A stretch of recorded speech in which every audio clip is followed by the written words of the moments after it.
Department में सिर्फ 2 लोग होने पर भी वो बहुत मेहनत से काम करता था। उसका साथी उसकी मेहनत देखकर परेशान हो जाता था क्योंकि वो हर मुश्किल काम सबसे पहले करता था। जैसे जैसे दिन बीते गए रिचर्ड की दिलचस्पी फैक्ट्री की मशीनों में बढ़ने लगी। उसने हिम्मत करके अपने बॉस से पूछा, लेकिन उसे एक अजीब सा जवाब मिला। बॉस ने कहा कि तुम्हारा काम सिर्फ फर्श पर पोछा लगाना है। रिचर्ड को अंदर से बहुत गुस्सा आया, लेकिन चेहरे पर झूठी मुस्कान रखनी पड़ी। वो जानता था कि इस पोजीशन पर कोई इज्जत नहीं थी और ये जॉब मुश्किल से मिली थी, लेकिन हर कोई इतना बुरा नहीं था। रिचर्ड ने एक इंजीनियर को हेलो बोला। उस ब्लैक इंजीनियर ने भी उसे अच्छे से जवाब दिया, पर जैसे ही उसने मशीनों के बारे में पूछा, इंजीनियर का बर्ताव एकदम से बदल गया और उसके साथी को डर लगा। साथी ने सोचा कहीं रिचर्ड की नौकरी न चली जाए और उसे वहाँ से खींच कर ले गया। खाने के वक्त उसके दोस्त ने उसे यहाँ के सारे नियम समझाए। इस फैक्ट्री में सफेद शर्ट वाले मैनेजमेंट के लोग सबसे ऊपर थे।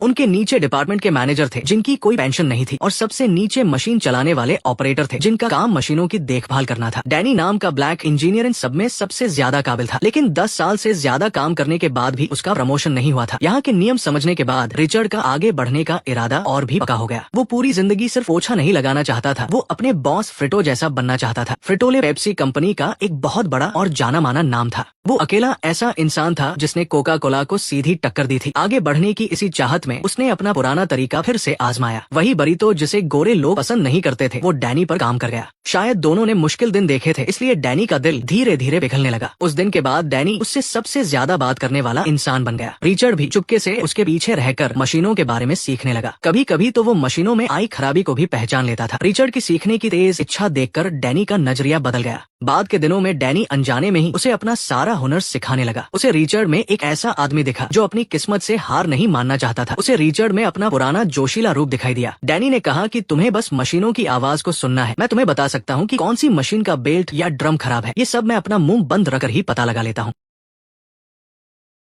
रिचर्ड ने कहा कि मुझे तो कुछ सुनाई नहीं दे रहा। डैनी बोला, जब मैं तुम्हें सिखा दूंगा तब तुम भी सुन पाओगे। उस दिन के बाद से डैनी ने उसे अपना शागिर्द बना लिया। रिचर्ड को ऐसा लगा जैसे उसे एक नई जिंदगी मिल गई हो। हर रोज रिचर्ड फैक्ट्री में सबसे पहले आता और सबसे आखिर में जाता था। जब भी थोड़ा खाली वक्त मिलता वो डैनी के साथ मशीनें सीखता था। उसने एक एक पुर्जे को बहुत ध्यान से और अच्छी तरह से समझ लिया था। कुछ ही वक्त में वो मशीन की टेक्निक में माहिर हो गया। लेकिन जब सब कुछ अच्छा चल रहा था तभी किस्मत ने उसे एक और झटका दिया। 1981 में रीगन के आने के बाद देश की इकोनॉमी खराब हो गई। फैक्ट्री के ऑर्डर अचानक कम हो गए और बहुत से लोगों को निकाल दिया गया। फैक्ट्री जैसे तैसे अगले 8 साल तक चलती रही, पर वो वही काम करता रहा। इसी बीच स्नैक्स मार्केट में कंपटीशन बहुत ज्यादा बढ़ गया था।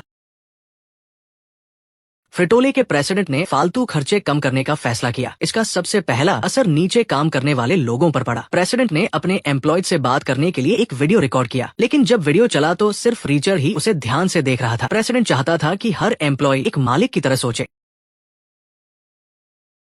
ज्यादातर लोगों को ये बॉस की झूठी बातें लग रही थी, लेकिन रिचर्ड को एक नया रास्ता दिखा। इसी सोच की वजह से उसे जल्द ही एक मौका मिला। ये मौका उसे एक बहुत ही साधारण भुट्टे से मिला था। उसका बेटा मिर्ची लगने की वजह से अपना सिर हिला रहा था।